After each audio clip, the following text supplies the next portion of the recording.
भजन गायक गा रहे हैं, लोग खूब भाव से नाच रहे हैं, भजन का आनंद ले रहे हैं।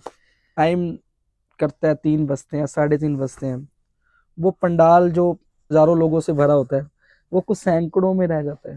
क्यों हो रहा है आज के यूथ को सैकड़ों ऐसा? से भी आप शायद वो भी ज्यादा ज्यादा बता बोल दिया, दिया। है ना, लेकिन उससे भी कम संख्या रह जाती तो है क्यों भक्तों वो की। महंतों को रिस्पेक्ट नहीं दी जाती है, कथा की रिस्पेक्ट नहीं की जाती? मैं अगर तो ये समय जरूरी ना होता ना राजन जी, तो हम सबसे पहले तारा रुक्मणी जी की कथा कथा ही करते, करते हैं। अरे वाह है ना। वाह वाह, बिल्कुल तो बिल्कुल सबसे बिल्कुल। पहले कथा कर लेते, फिर सारी रात नाच के गा के माँ भगवती को मनाते रहते, है ना। कि एक समय निश्चित किया जाए कि इस समय पे जागना, जी जी, इस समय पे भावना, इस समय के ऊपर बैठना बहुत मुश्किल बहुत है। मुश्किल है, बहुत मुश्किल है। उस समय पे जो बैठेगा उसको मिलेगा, उस समय पे जो जागेगा उसको मिलेगा, उस समय पे जो समझेगा कथा को उसको मिलेगा, सबको नहीं मिलेगा। जो डिजर्व करता होगा ना वो बैठेगा, जो डिजर्व नहीं करता होगा काल उसको उठा के ले जाएगा।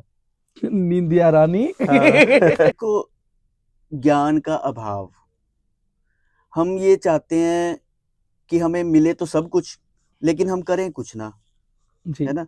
वो भगवती आपको देना तो चाहती है, जी आपकी झोली तो भरना चाहती है, आपकी मुराद कबूल करना तो चाहती है, जी, लेकिन आपको ही मांगना नहीं आता, वाह वाह। है ना। आपको प्राप्त करना नहीं आता तो आपको कैसे कैसे आपको प्राप्ति होगी किसी चीज की। जब आपको किसी चीज से कोई चीज आपको लेनी ही नहीं आती है, जी तो मेरे से कोई सही ढंग से मांगेगा नहीं तो मैं उसको कैसे दूंगा। मुझे पता ही नहीं मेरे बच्चे को आज 500 रुपए चाहिए, ठीक है, वो मन ही मन वहां से सोची जा रहा है, पापा मेरे को दे नहीं रहे, पापा मेरे को दे नहीं रहे। लेकिन जब तक वो मुझे कहेगा नहीं कि पापा मुझे थोड़े से चाहिए, भाई हेल्प करो जी मेरी, जी जी, है ना, तो तब तक मैं कैसे उसकी हेल्प कर सकता हूँ। रोए बिना तो माँ भी बच्चे को माँ भी दूध दूध नहीं नहीं थी, पिलाती, बिल्कुल है बिल्कुल ना। बिल्कुल। तो उसके लिए थोड़ा सा कष्ट सहना पड़ता है। तारा और रुक्मण की कथा का एक समय निश्चित है, जी बिल्कुल। इस समय पे आके तारा और रुक्मण जी की कथा होनी चाहिए। वो क्या समय होना चाहिए, क्या देखो समय है? उसमें रात्रि का चौथा पहर जी, जिस समय ढल रहा होता है, और प्रथम पहर दिन का शुरू होने वाला होता है, टाइम क्या रहता है ये वाला? लगभग लगभग 4 बजे के बाद का। अच्छा, 3 बजे, 4 बजे, 5 बजे, 6 बजे, 7 बजे, सूर्य उदय होने से पहले पहले कथा संपूर्ण होनी चाहिए। ओके क्यों होनी चाहिए? क्योंकि जिस तिथि को हम जागरण करवा रहे हैं उसी तिथि में संपूर्ण होना चाहिए जागरण, ओके। सेम उसी डेट के अंदर जागरण संपूर्ण। अगली हमारे शास्त्रों में ये कहा गया है कि सूर्य उदय उदय होने होने के पे बाद तिथि बदल जाती तिथि है। बदल जाती है, तो बिल्कुल। सूर्य उदय होने से पहले पहले हमारी तारा रुक्मण जी की कथा संपूर्ण होती है, तो वो जागरण उसी तिथि का माना जाएगा जिस तिथि को रखा था, जिस तिथि के डल पकड़े गए थे। ओके, जैसे अगर 6 है तो 6 हाँ, को ही खत्म होना, 7 अगर सूर्योदय हो गया तो वो दूसरा दिन 7 तारीख दूसरा। को आ गया, आपने जागरण 2 दिन कर लिया फिर, हाँ 2 दिन हो गया वो, ठीक बिल्कुल है। बिल्कुल वो बिल्कुल। आपका उसी तिथि को जो जागरण संपूर्ण होना संपूर्ण माना जाता है। जी। उसके बाद भजन की वेला रहती है, वो चाहे आप, मैं ऐसा नहीं कहूंगा क्योंकि अब बाद जैसे में मैंने मुझे कई कोई दोस्त है। कोई हम तो किसी के लिए, हमारे खुद हाँ, के विचार है, हम किसी को हाँ, कुछ बिल्कुल नहीं है। बिल्कुल बिल्कुल। तो एक उस समय पे जागरण जो है ना संपूर्ण होना चाहिए, है ना। जी, तो इसकी ना एक समय बाध्यता है कि इस समय पे तारा रुक्मण जी की कथा होती है।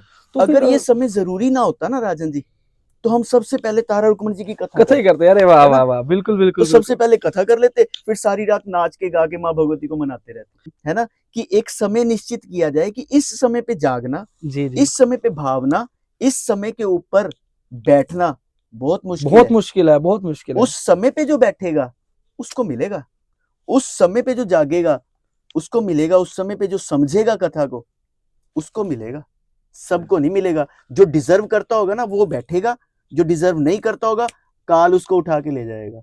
निंदिया रानी। हाँ।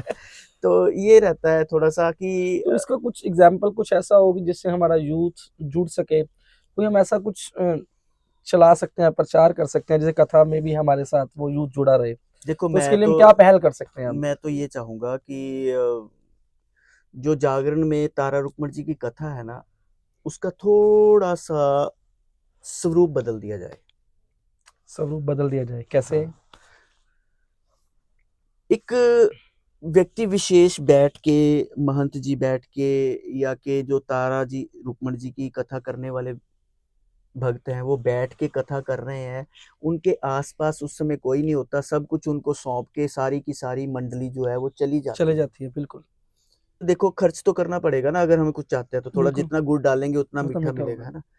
थोड़ी सी पेमेंट बढ़ा दो आर्टिस्टों की, उनको कथा में साथ में बिठाओ, अरे बिल्कुल। है ना। थोड़ा सा अगर उनको अगर मान वो सम्मान इस बढ़ा दिया जाए। अब ये प्रचार भैया ने शुरू किया है। भैया हाँ। हमारे कथा जो संगीत में तारानी की कथा करते हैं, तो मुझे बहुत अच्छा, मैंने 2 बार सुनी है, हाँ बहुत जी। आनंद आता है।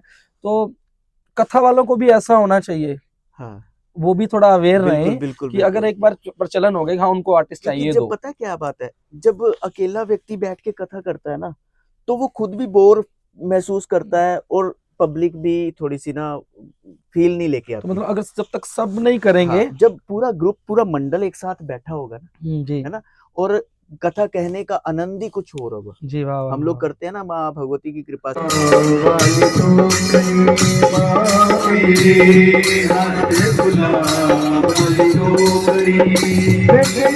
तो वो उसका एक मजा ही कुछ और होता है। बिल्कुल। जय माता दी। तो कैसा लगा आपको हमारा पहला पॉडकास्ट? हमारे बीच आए थे महंत अरुण शर्मा पुखराज जी। अगर आप भी हिस्सा बनना चाहते हैं द के राजन शो का, तो नीचे दिए गए नंबरों पे हमें कॉल करें, तो हमारे साथ जुड़ें। जय माता दी।